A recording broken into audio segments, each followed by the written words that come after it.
Hey guys, welcome to Ship Chasing, or sort of a version of Ship Chasing, where I'm going to run through some of the stats that I'm looking at after watching football yesterday. So, just you guys will know this. Ship Chasing kind of be already being focused on our high stakes teams and stuff. But I play some DFS. I'm focusing this research more on sort of season long, even some dynasty takeaways.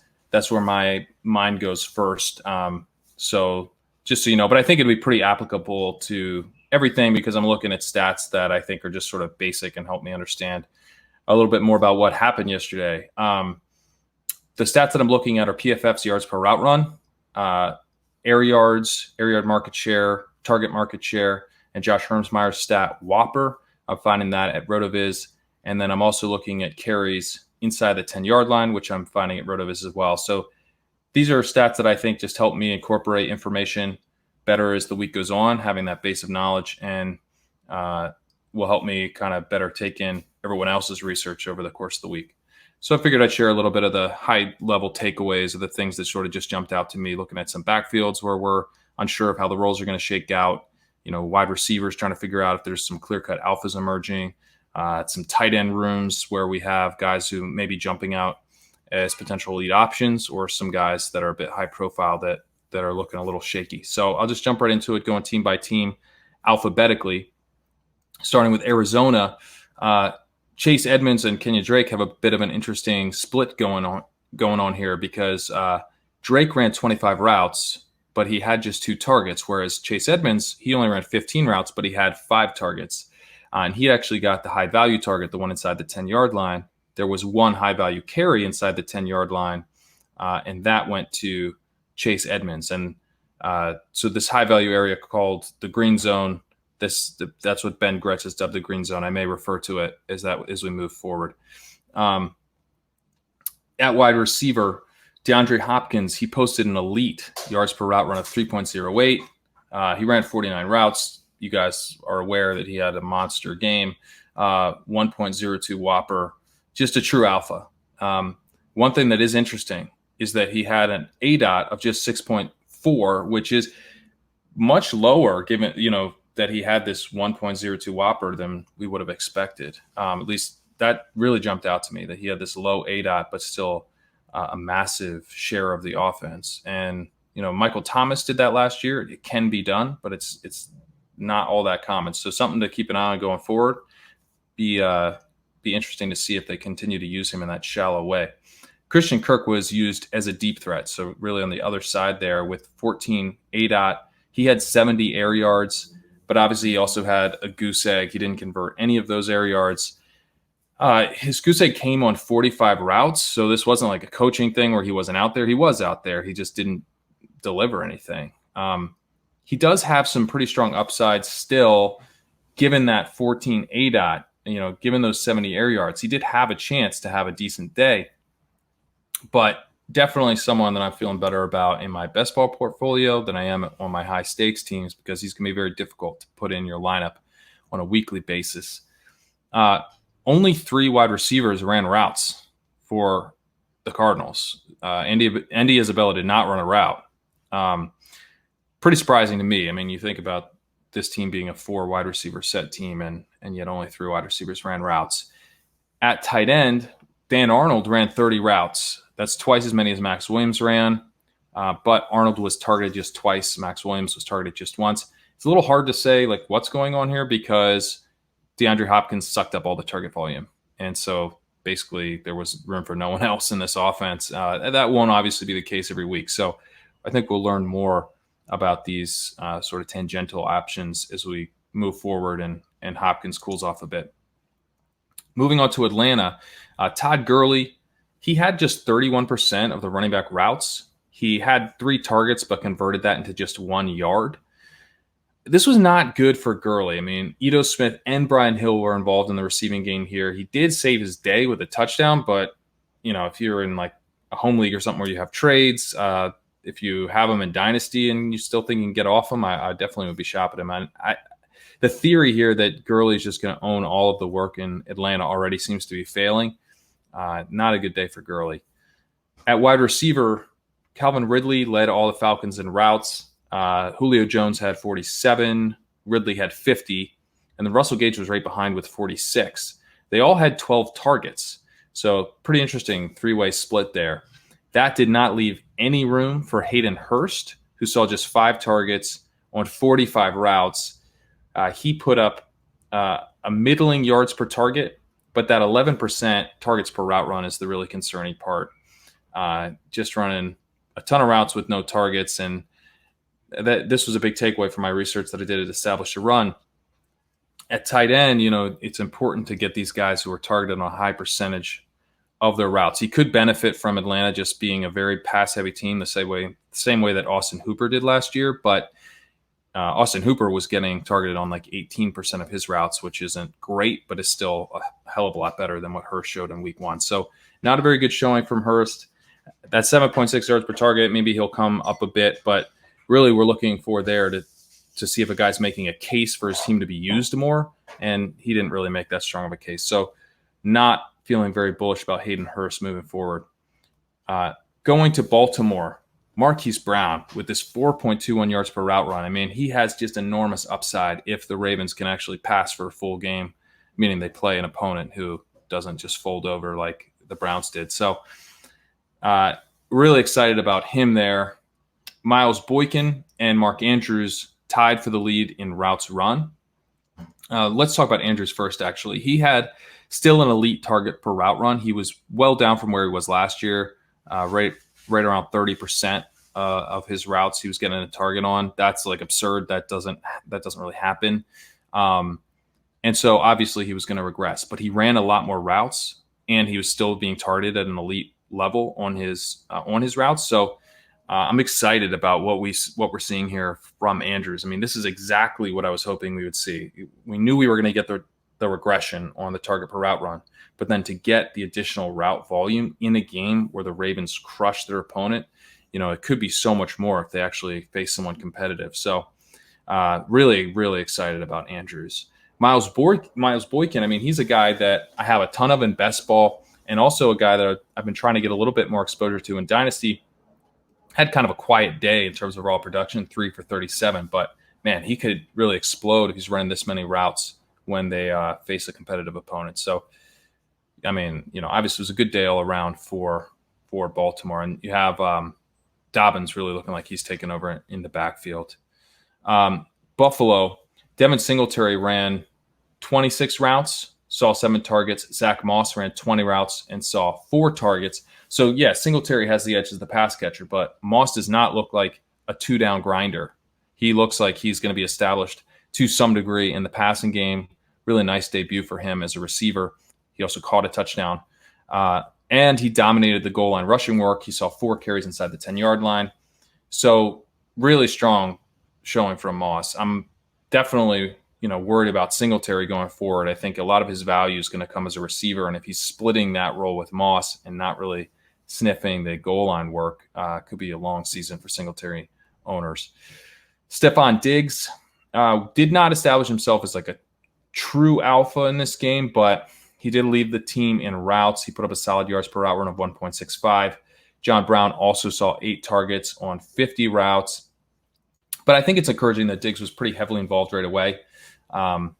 So, okay, showing for Diggs. I think we'll have to see how this shakes out a little bit more. Diggs can kind of become the true alpha in this offense or not. Gabriel Davis is a name to keep in mind because he ran 22 routes. He was their 5th-round pick, true junior. He had a really strong final season, so he's a pretty good prospect and already decently involved in the offense. If John Brown were to get dinged up or something, I think Davis becomes very interesting, even in redraft leagues, in like deeper bench leagues like the FFPC high stakes leagues. Like, he's someone that I think would be worth a cheap ad there if John Brown were to get hurt or even if he was missing 2 weeks. I think he'd be kind of interesting because he has this deep threat profile and already has a bit of a role even with Brown and Diggs fully healthy. And definitely someone, if you can add him in Dynasty, I would recommend doing that. Dawson Knox, a little bit of excitement about him entering the season as a potential breakout candidate. He did not profile well in the research that I did on tight ends at ETR, but this week I think kind of solidified that take in that maybe he's not a great bet for this season. He had an 11% targets per route run. I will say he was the only tight end to run a route. So that makes him, I think, still interesting in tight end premium dynasty leagues. But I don't feel great about him this year. Week 1 didn't really do much to change that position.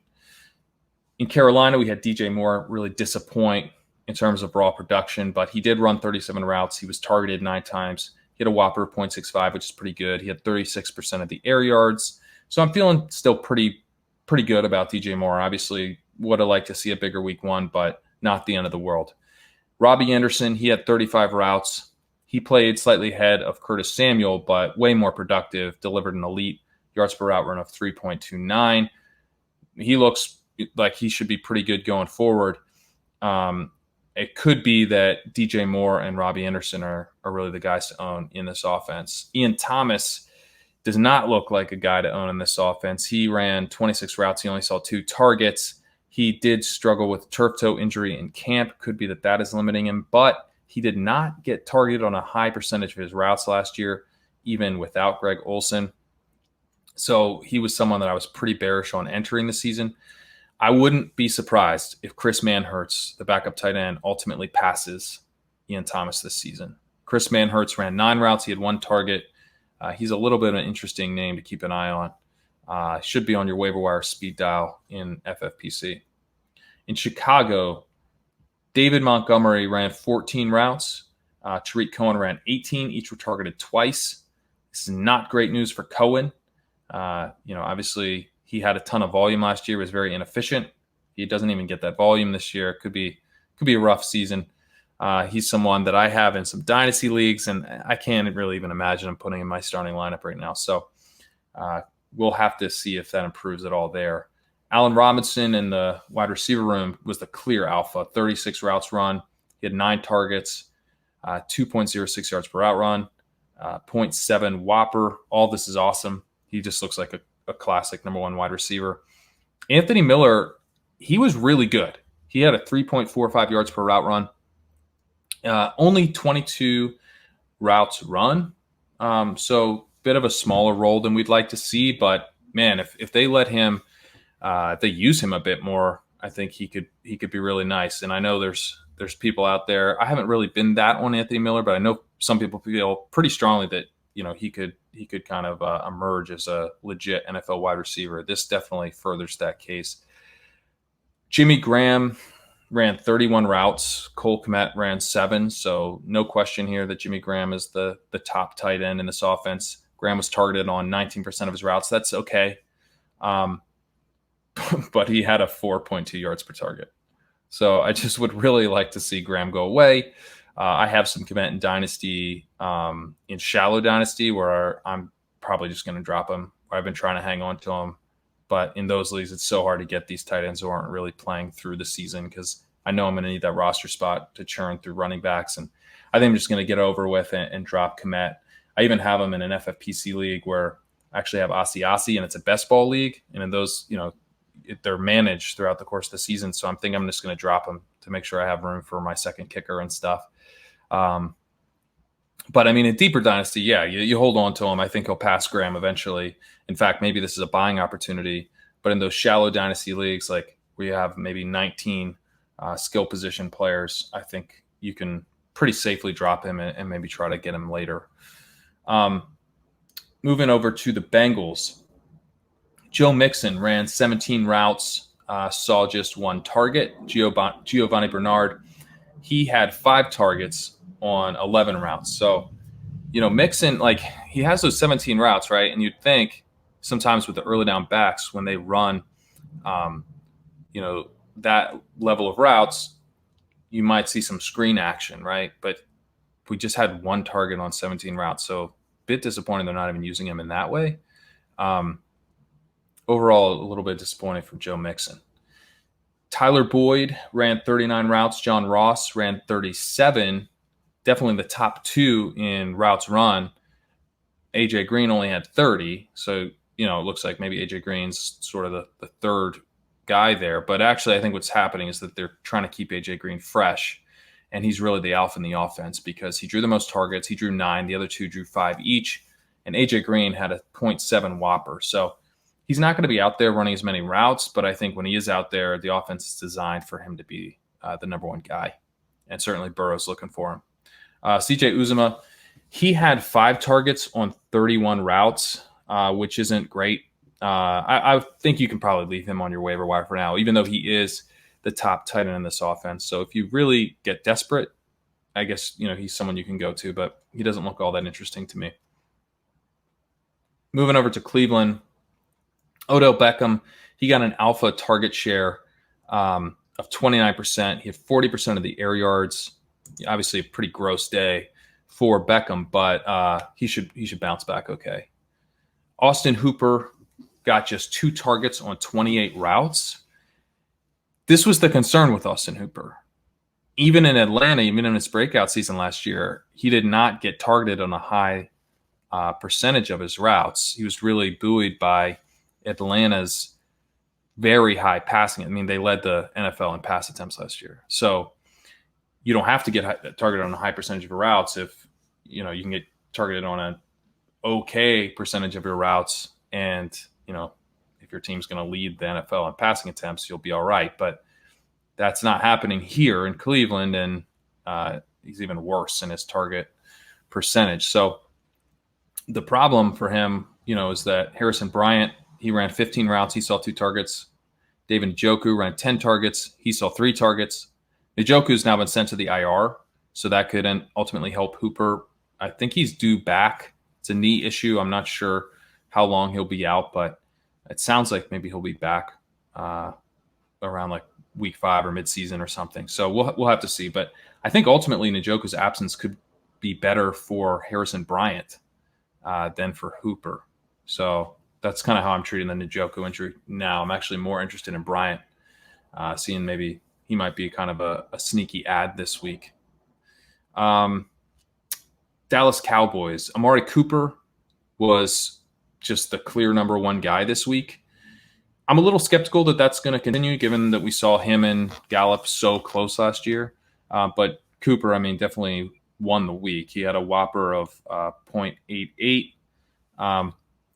Lamb and Gallup were much closer to each other than they were to Cooper. And Lamb, it's pretty bullish for Lamb, given that, rookie wide receiver in his first game. He ran 40 routes. He had a 1.48 yards per route run. That's not great, but it was the 3rd highest on the team and the 2nd highest among guys with like a decent amount of routes run, because Tony Pollard finished 2nd and he only had a few routes run. He had 8 routes run. So, Lamb heavily involved as a rookie. The offense overall struggled, so I'm not too worried about the yards per route run for him. I think if Dallas is in a bit of a better spot and performs better overall, especially after the Blake Jarwin injury, Lamb could be doing some work. So I'm excited about him. Speaking of Tony Pollard, he had 3 targets on 8 routes. He delivered 22 yards, but he just needs to be way more involved before he has any kind of value. There was a little bit of hope maybe he'd have some standalone value if this offense was going to be what we kind of all dreamed it would be, but it didn't look like that offense at all. They were handing off to Zeke Elliott a ton. Obviously, Dak had a really disappointing night, so it's just it wasn't great overall for Dallas, and I think Tony Pollard is, he's just so far away from our starting lineups right now. Blake Jarwin goes down with the torn ACL, just brutal. And this Dalton Schultz replacing him, granted, he had to jump in and maybe he'll do better with week of practice or whatever, but targeted on only 17% of his routes, managed just 11 yards. I think he's a guy maybe to put some price enforcement bids on, but I'm not really even that interested in adding him, so I definitely would not be spending a ton on him. Detroit Lions. Okay, Quintus Cephas. I'm actually not sure if that's how you pronounce his name, and I will learn it soon, because he led the team in targets. He had a 1.23 yards per route run. He had a 0.61 whopper. Pretty nice. This was a guy that, was filling in because of Kenny Galladay's injury, but, this is a rookie. I think he ran a 4.7 40. but he was a guy that in camp was showing out well because he's shifty. They like him in the slot, and I think he's a guy that could continue to have a role going forward. Now, how big that role is going to be once Galladay's healthy, I don't know, because Danny Amendola, he balled out. He had a great game. I don't think Cephas is going to just completely pass him, so he might be a guy that's really only interesting when there's an injury to one of the guys ahead of him. But definitely a name to keep in mind. Definitely someone that you should be trying to make sure, is if he's out there in any dynasty leagues, you got to add him. I think he's probably, assuming Galladay's going to be back this week, then I don't know that he's really worth a roster spot in FFPC, but definitely a name to keep in mind. TJ Hawkinson, he ran 28 routes. He saw a target on 18% of them. I was hoping for more. I was hoping we'd see that around, like 21%, something like that, but it's not bad. And the nice thing is, obviously he had that touchdown, but he also had 11.2 yards per target. So he did well in terms of strengthening his case for more looks. And the other thing that's nice is there was no other Detroit tight end who even ran a route. So all in all, good day for Hawkinson. There are maybe a little bit of a red flag with the target per route run being a slightly lower than I'd like. But again, it's not a bad number, just not super bullish. And so all in all, a good day for Hawkinson. Moving over to Green Bay, this backfield is kind of a mess. Aaron Jones, I think, will get a big enough slice to still be a very solid start, even a strong start. He had 18 routes run. He got 6 targets. But then you have 3 other guys involved in various capacities. Jamal Williams, he had 15 routes and 4 targets. Tyler Ervin, he ran 6 routes. He also got a target. When you move to the high-value rushing work, Jones saw 3 carries inside the 10. Williams had 1. And then you also do have A.J. Dillon involved a little bit, but he looks like he's got to fight multiple people for everything that we care about. If Williams is also getting the high-value carry, does he have to displace Williams and Jones just to get a meaningful share of that work? So not a good day for A.J. Dillon owners. Someone I have a decent amount of best ball exposure to, and particularly an underdog at 0.5 PPR. So not the best start for Dillon, and I think Jamal Williams in particular is just kind of bad for everybody. Alan Lazard operated as the Packers wide receiver 2 in terms of routes run, but MVS was way more effective. He had 29 routes, so Alan Lazard had 38 routes run. MVS had 29 routes run, but MVS comes in with this elite 3.31 yards per route run. I say elite, but it's actually below what Devontae Adams did. He had 3.63 because he's just a monster. But yeah, MVS, he had a much stronger whopper than Lazard, and looks like he should be the better bet moving forward, even though a little bit less involved in terms of the ability to be out there running a route. No other Packers wide receiver ran a route. And then you got Jay Sternberger and Josiah Deguara. They combined for just 15 routes. So in terms of air yards, this looks like a super, super concentrated passing attack. Another reason I think to go ahead and target MVS here, because if he's going to be the clear secondary option in this offense, and there's really, like, Lazard's the only other person he's competing with for targets, and then MVS has got the deep threat role, he could be a real nice spike week guy, especially because Adams has got to cool off a bit. So could be some nice weeks ahead for him. I kind of thought he was a little bit done, to be honest, but man, he has rebounded nicely. The Houston Texans, I feel like you guys have had enough time to absorb this game. So just a couple of things. Will Fuller's usage, obviously, is absurd. Looks like a true alpha. Great to see. And the other thing is that Jordan Aikens, he got the touchdown, but he earned just 2 targets on 32 routes. I think he looks like fool's gold. Not someone I'd be looking to target as an ad or anything. In terms of the Colts, man, we have the brutal injury to Marlon Mack. That's definitely going to open things up for the other 2 guys here who are already pretty involved in week 1. Nyheim Hines, He was targeted on 29% of his 28 routes. Looks like he's going to be a big part of this offense. That was the plan even before Mac's injury. Jonathan Taylor was targeted on 46% of his 13 routes. So this is kind of what I was talking about with Mixon, sort of the flip side of that, which is, he's out there. He only runs 13 routes, but he gets targeted on 46%. So they're using him on those screen plays, design plays. And he was awesome. He had 11.2 yards per target.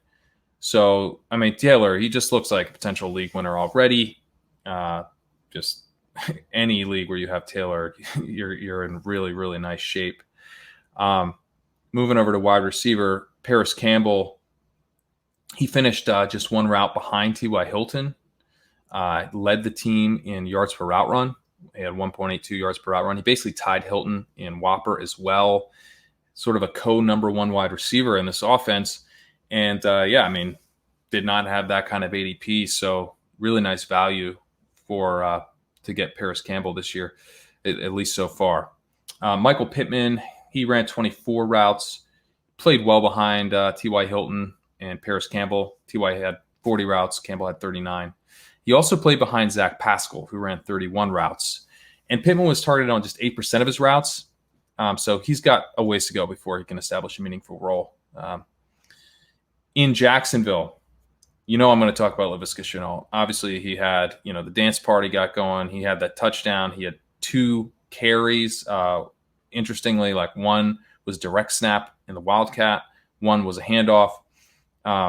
Great day. Pete pointed out that he actually never went to the ground on his 3 receptions. He had a touchdown. He went out of bounds, and he just would not go down as 8 guys were jumping on him. They had to blow the whistle. He never hit the ground. So just a monster day from Libisco. He had a 2.06 yards per route run, which is excellent. Great stuff. 18 routes run, 4 targets. Hopefully more volume there. The other thing that jumps out in Jacksonville is Keelan Cole. He ran the second most routes. He had 22 routes. He led the Jaguars in yards per route run with 2.14. I think in more up-tempo game environments, Cole could be really interesting too. All of this is really not great for DJ Chark because, if you have Libisco emerging and Cole emerging, it could be a bit more of a split in terms of the target share there. We'll have to see. It's just one game. But, Cole was a guy who was kind of interesting after the 2018 season. So I'm very curious to see if he can kind of have a rebound season here. A very strong debut. Definitely a name to keep an eye on. In Kansas City, we've talked about this game somewhat, but man, Miko Hardman with just the 1 target on 11 routes. 11 routes. He's just not really in the plan. And then the mentor, he saw 2 targets on 10 routes compared to the one target on 17 routes for CEH. So again, just reiterating that he still has a ton of contingent value. Those 2 targets on the 10 routes indicate that, he would have potential 3-down role if CEH were to go down. Darwin Thompson I don't think he saw the field. So still elite contingent value for Darrell Williams. Las Vegas Raiders, Darren Waller, he had 7 targets while leading the Raiders in routes with 27, continuing to earn targets at an elite level, which he did last season as well. Henry Ruggs was dinged up in this game. I think he's going to be fine going forward, but man, Waller, I think he's going to end up being someone that we look back on as undervalued in this draft season after he just immediately kind of picked up where he left off last year, getting that elite target rate. So if the Raiders are in more pass-heavy scripts, he's someone to look to make sure you get in your starting lineups and potentially DFS as well. Henry Ruggs had a big role right away. He led all the wide receivers in routes with 22, led them in targets with 5. I think he definitely offers some spike week upside. He looks like he's well ahead of Bryan Edwards, who only had 1 target on 20 routes. Josh Jacobs, he ran 77% of the running back routes. He saw 56% of the running back targets. I've been pretty skeptical of his receiving usage, but man, I think I'm just wrong about that. I think he's going to get used like a true bell cow. The thing about Jacobs is he profiled as a receiver coming out of college, so it's not like he can't do this. We just were betting against the Raiders being smart, and maybe they're just smarter than than we gave them credit for, because they are using Jacobs, frankly, the way they should be using Jacobs, and he is doing good. So pretty exciting for Josh Jacobs owners. I did manage to get him on some of my underdog teams as a bit of a hedge against my high stakes fade, but Jacobs looks like one of the guys who could really pay off this year. Hopefully they keep using him like this, because, like I said, they should use him like this, and it's always fun to have, more players in the league who are actually good and getting used correctly. So I think it's one that Pete and I will end up being wrong on, but that's all right. We'll make it up elsewhere. Look, the LA Rams, Malcolm Brown. Speaking of making it up elsewhere, we have him on one of our football guys' team. He ran 21 routes to Cam Akers 10. He saw 4 targets to Akers 1. So definitely looks like the preferred passing game option here. He also was getting the high value rushing work. He had three rushes inside the 10 compared to Akers with just 1 green zone rush. Akers, I think, he's the second round guy. He's going to get a bigger role over time. But, I mean, Brown's got the receiving work. He's got the high value work. I think even if Henderson, is mixing in a bigger way, he might be stealing some of those low value rushes. So Brown looking pretty nice right now. Tyler Higby, he saw a target on 18% of his routes. Man, that's way below what we were seeing last year. Last year he had over the whole year, not even just over that final stretch where he was dominating, he had 30.5% targets.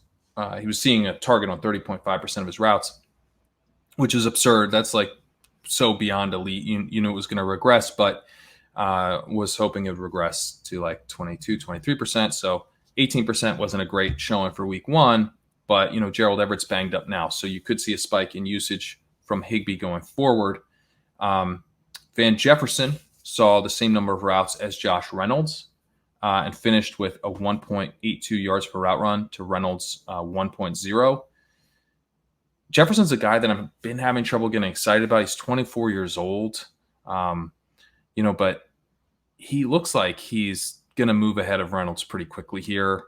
Could carve out a meaningful role. Maybe with Everett out, it's Jefferson who benefits if he's the clear wide receiver 3 in this offense, and Higby ends up just kind of being a mirage from last season. So I think we need to take Van Jefferson seriously. If you have him in Dynasty, I do have him in Dynasty, and even though I was pretty skeptical of him just because he was so cheap, I'm holding him there. I'm not going to just sell at the first opportunity. I think the team likes him. They took him in the second round. He's earned a role right away. I think he's someone just to kind of hold and see what we have a little bit. The LA Chargers, we got Eckler, who ran 22 routes, but only saw 1 target. Josh Kelly wasn't targeted. I feel like this is the only thing Twitter has talked about since yesterday, so I'm sure you guys are well versed in the Eckler flame wars, but I'm a little concerned. I mean, he only saw 1 target on 22 routes.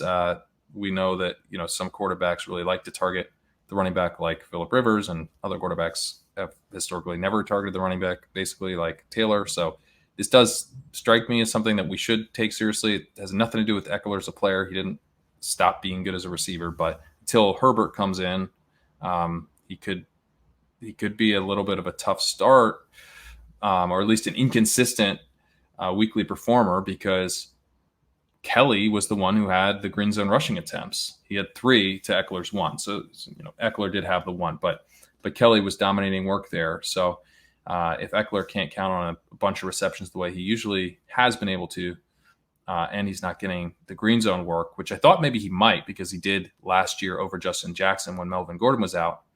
But yeah, he really didn't have a total grip on that role, with Kelly being the bigger back and doing well with that work. So yeah, Kelly looks just like a major value, especially with Taylor under center. It'd be interesting to see. Eventually, I assume they'll make a quarterback change, and if so, then that'll probably shake up this backfield a little bit. It'll be interesting to see how that works. But for the time being, I think Kelly looks pretty nice. Someone you can start on your 0 running back squads. Keenan Allen ran 31 routes. Mike Williams had 30. Hunter Henry had 29. Williams dominated the air yards with a .78 Whopper. Allen and Henry were both pretty solid there, though. So I think just, I'm still a little bit hesitant to fully buy into Williams, but that .78 Whopper is pretty nice. Henry, He's the guy, actually, I think, more than Williams, that jumps out to me because he had a 27.5 targets per route run, which is elite. And it fits with the camp reports that he was having a strong connection with Taylor. So I think he looks like a really strong bet for as long as Taylor's in the offense. If we're fading Eckler while Taylor's in the offense, I think we are. If we're buying into that narrative, then we should also buy into Henry while Taylor's the starter. Moving to the Miami Dolphins, Myles Gaskin saw 4 targets on 22 routes. Jordan Howard's the one who got the carries inside the 10-yard line. He had all 3 carries there, but Gaskin's getting that work as a receiver. And then Patrick Laird was targeted on 100% of his routes too, which, indicates a pretty elite ceiling, if he's getting that kind of target rate. So we'll see if he gets some more usage. But Breida looks pretty useless. If Gaskins is getting the receiving work and Howard's cleaning up the goal line stuff, then I don't know. I mean, I probably wouldn't do it yet, but Breida is someone that we may be dropping. Devontae Parker was operating as the clear alpha before leaving with a hamstring injury, so we need to watch that. Mike Gesicki continued to running a lot of routes. He ran a ton of routes last season. He was not targeted on a high percentage of his routes last season. He was targeted this year, this week on a decent percent, 18.5% of his routes. So that's not bad. That's definitely better than last year. His yards per target was just 5.4. So, I'm a little skeptical that he's going to be heavily involved going forward. Again, 18.5, we still want to see higher than that. It's not a bad mark, but we want to see if we're looking for an elite season. He needs to get up even more, and didn't make a very strong case that he should be even more involved. Obviously, if Parker's back healthy, that could end up hurting him. Moving to the Minnesota Vikings, Adam Thielen, man, he's just going to feast this season. I don't have enough of him. I think in the 4th round, you just get so excited about A.J. Brown and Calvin Ridley, and I wasn't forcing myself to mix in Thielen enough, but he had a .85 whopper, and I think he's going to be awesome. Justin Jefferson jumps out because he ran the second most routes. He ran 26 routes. He only had a yards per route run of 1, not great. But his camp wasn't great, and BC Johnson looked like he'd passed him, and so just nice to see that he was out there running as many routes as he was. BC Johnson did run fewer routes, but he was actually far more effective. He had a 2.8 yards per route run, so who knows? Maybe BC will actually get more run going forward, but for now, they're kind of co-wide receiver 2s, it looks like. Irv Smith ran 16 routes to Kyle Rudolph's 14. He saw 1 target. In my tight end research for ETR, I said I basically think Irv's probably a year away, and I'm sticking with that. Didn't do anything to change that opinion so far. Alexander Mattison, he saw 4 targets to Dalvin Cook's 2. And Cook actually ran more routes. He ran 14 to Madison's 11. Cook's the guy here, but Mattison, I think, has more value than I thought he would if Cook were to go down, to get those 4 targets in week 1. That's nice to see because I was a little skeptical about how much of a receiver they viewed him as. And I think that, he'd probably be operating basically a 3-down role if Cook were to go down. I'm sure Boone would get mixed in some. I don't know if he'd be a total workhorse, but Mattison would still have a very valuable role in Cook's absence. Moving over to the New England Patriots, Edelman had a dominant share of 37% of the targets. Really a true number 1 type of showing from Edelman. What's interesting, though, is that Harry was also heavily involved. He did have a fumble that went into the end zone, out of the side of the end zone, so it was a touchback, so that's not great, and I'm a little bit worried that might affect his status in the offense going forward. But he did tie for the team lead in routes. He had a 2.05 yards per route run, which is really good.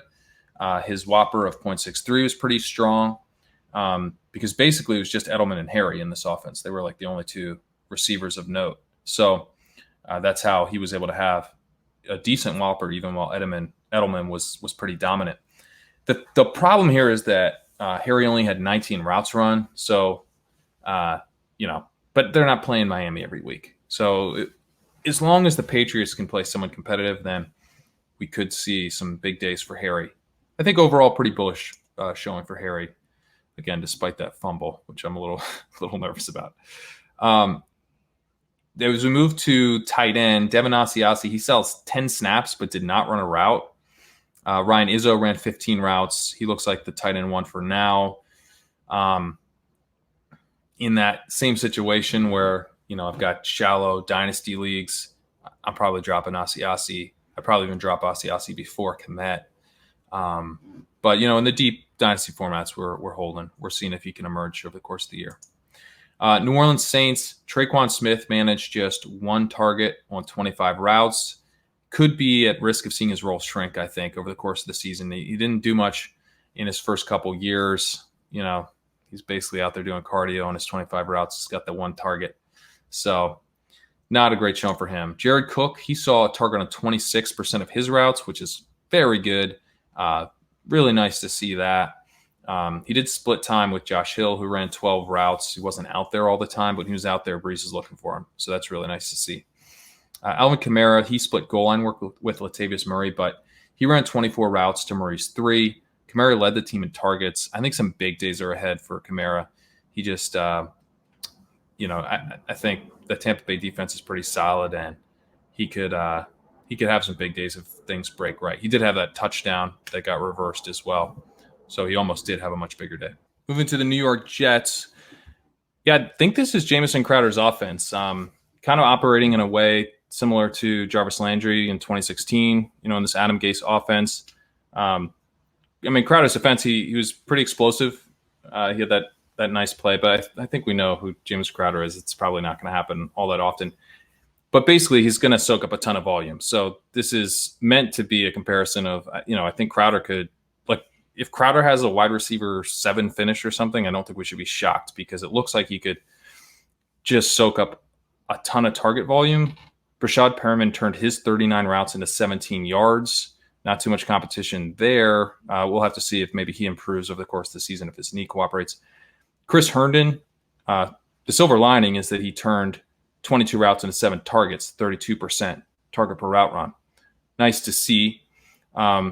Didn't do too much with them, but Herndon is a guy that I was getting more and more bullish on before the season. And, if the hypothesis is that he can just get targeted on a huge percent of his routes, at least that came to fruition. Chris Hogan ran 37 routes and delivered 0 yards. So, yeah, Crowder, he's basically got Herndon to compete with. And, Herndon didn't show elite efficiency by any means. So, yeah, I just think Crowder could soak up targets. We've got Josh Adams being a little bit involved here as a receiving back.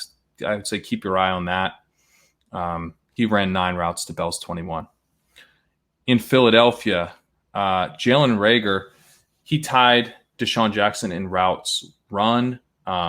He had a better yards per route run, 1.83, but that's just one reception. He had a single 55-yard reception. So kind of still feeling this situation out a little bit, but it is nice that, Reagor pretty clearly the wide receiver 2 there, heavily involved already.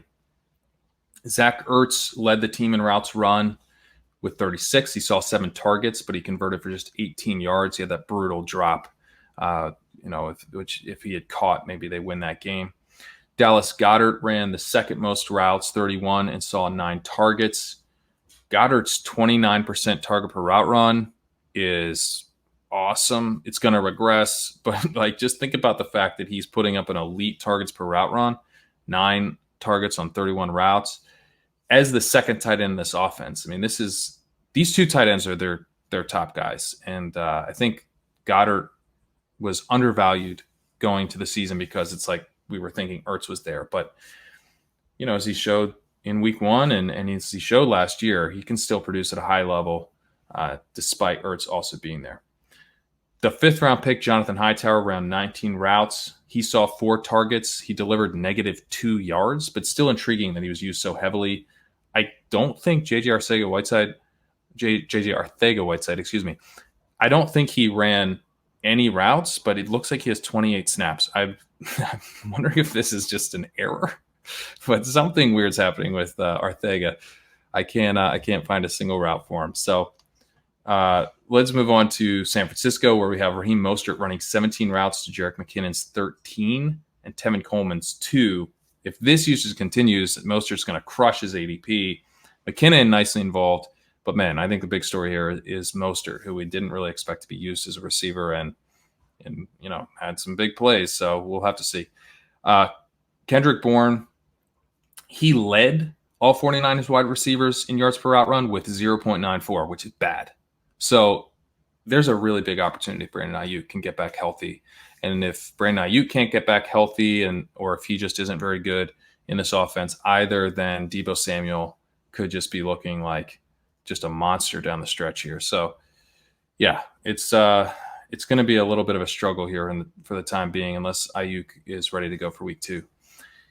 George Kittle, keep an eye on his practice reports because he tweaked his knee in the game and wasn't targeted in the second half. He looked like he was just going to be in for this monster day. He had 5 targets, 4 catches, 44 yards. He even got a rush, and then he hurt his knee. He did come back, but he wasn't targeted. So a little worried about that. Definitely something to keep an eye on. And then Seattle, Chris Carson, man, he looks like potential league winner if he gets this usage as a receiver. Saw 6 targets on 18 routes, delivered 45 yards. There was 1 carry inside the 10-yard line that went to Carlos Hyde and not to him, and then another that went to Travis Homer. But Carson was scoring from further out than the 10. So sometimes with that, I think Derrick Henry, sometimes we ding him a little bit too much in our minds because it's like, well, if you're scoring from really far out, who's to say if he had been stopped at the 2-yard line, he wouldn't have gotten that carry. So I'm not too worried about that, but I guess it's like, since I don't really have much Carson and the receiving has a chance to kill me, I can at least hang my hat on them mixing it up with the goal line carries. DK Metcalf ran 39 routes to Tyler Lockett's 38, but he saw 55% of the air yards to Tyler Lockett's 36. So, pretty much the same in the routes run, but the roles are different here. DK, at least they were different in week 1. DK, I think, probably has a little bit more upside as that pure deep threat. Lockett, obviously, though, can be used deep as well. So I think Metcalf, probably a little bit of a higher upside way to play this offense, but not a terrible day for Lockett. Greg Olsen led the Seahawks tight ends with 22 routes. But I actually have my eye on Will Dissly, who he saw 9 routes. He got 2 targets on his routes. I mean, this guy, every time he's out there, he's heavily targeted. And Greg Olsen, we know, is dust. It's just a matter of time. So if Dissly can get a little bit more run, I think he's someone that could be worth an add. In fact, I'm not adding him this week, but I would be willing to add him next week, even if his routes tick up, just as like a speculative ad where there's like a clear-cut drop on a roster. Tampa Bay. I got thoughts on Tampa Bay. Ronald Jones accounted for 60% of the running back targets, despite running 32% of the running back routes. So again, the screens. He's involved in the screens. He's going to continue to be involved in the screen game, I think. Leonard Fournette had 1 14-yard reception, despite running 3 routes. I think that's actually pretty bullish for Fournette. They're looking to involve him when he's running a route. Didn't really get a chance to run many routes. We'll see if that changes. Lesean McCoy, he had 2 yards on 20 routes, and he gave up a sack. So I'd really like McCoy to be out of there. I mean, we've dogged Fournette a lot in the offseason, and obviously I'm the biggest Ronald Jones stan out there. But I think it'd be fine if Fournette got some more playing time if it comes at the expense of McCoy, who I'm not sure what he's adding. If he's given up a sack, I mean, there's just no point in him being out there. He can't deliver anything with the ball in his hands at this point. So, maybe these guys, Ronald Jones and Fournette, can coexist a little bit if the pie split more between them rather than having to split it with a third wheel here between McCoy. But, for now, Jones was the clear-cut running back 1 there. Fournette with the 5 carries and 5 yards didn't make a strong case for more usage. I would expect that Jones gets, roughly the same usage next week. Gets another chance to hold on to the job ahead of Fournette next week. So we'll see. Mike Evans ran 39 routes. That tied for the league, for the team lead. So yeah, he was involved. He almost no-showed. He got that touchdown at the end, but he ran 39 routes. So, he's struggling with an injury. Maybe he was kind of a decoy. That probably explains it, although the offense overall struggled. So definitely a bit of a red flag. Scottie Miller, man, if you've got a dynasty league where Scottie Miller's not owned, you got to get him. He ran 32 routes. He put up a 2.28 yards per route run. It's a guy that I think perfectly fits the Arians offense. I wrote an article about him for Rotoviz in his rookie year last year before the season. Definitely very excited about what Scottie Miller can bring. He had an awesome senior season, small school guy, really fast. He always gets compared to like Edelman and Welker and stuff, but he's more of like a deep threat guy. He's more of an outside wide receiver, one of these tiny little outside wide receivers. In this offense, he kind of operates more like John Brown in this Arians offense. So in that sense, I think he maybe even has a higher weekly ceiling than people tend to give him credit for. Rob Gronkowski definitely did not really pass the eye test for me. I know that's not what you're here for, though, so I'll stick to the stats. And the stats I have are on Jordan Howard, who was targeted on 31.5% of his routes. I think he could deliver a lot of value for the Bucs if they have better days on offense. And maybe, he was sort of the value play here at tight end rather than Gronk, because if Gronk's just washed up and Howard we know can play but just wasn't getting targeted on high percentage routes, and we know Brady tends to like targeting the tight end, maybe Jordan Howard is going to really smash his ADP. I mean, it was a very good day for Jordan Howard in an offense where we didn't really have too many good days. All right, and then finally, Washington football team. Antonio Gibson ran just 8 routes to J.D. McKissic's 21. He got 1 rush inside the 10-yard line to Peyton Barber's 7. So you can't start him. You can't start Antonio Gibson. You just can't. I mean, he's not getting clear-cut receiving work. 8 routes to J.D. McKissic's 21. And, we all saw what happened on the goal line. It's gross. So, it sucks. It's upsetting. I was a little bit worried this could happen. But then once Peterson got cut, I started to think that it wouldn't happen. But here we are. It's a gross committee. They're not using the guy who, is this exciting athlete. They're using these retreads instead. And wide receiver, quiet day for Terry McLaurin. He led the team in routes. He had a solid yards per route run of 1.69. Definitely still the alpha here. I think he's got better days ahead. And then Logan Thomas, LT3. He's a guy, from the show, I'm excited about. Although when I sat down and did the numbers for ETR, he did come out as a fade just because he's never really been targeted on high percentages routes. But he got targeted on 26% of his routes. And he had a 9.25 yards per target. That's an elite production profile. And he has elite athleticism. Evan Silva's talked a lot about just how athletic this dude is. So, man, I think Logan Thomas could be one of those guys where, as that last round pick, he just smashes, really pays off. And if he's out there on any waiver wires, you got to grab him. The tight end premium waiver wires. I mean, you got to grab him. And hell, if you've got deeper leagues that are non-tight end, just standard PPR, I mean, I think he might be interesting there too, depending on who your drops are. So we'll close with that. LT3. Unfortunately, I don't have Logan Paulson's highlight reel to share in honor of LT3's week 1, but we'll close with that. Thanks. I don't know. Maybe we'll see how this goes. I might do this again next week, but if not, or either way, I'll see you on Wednesday.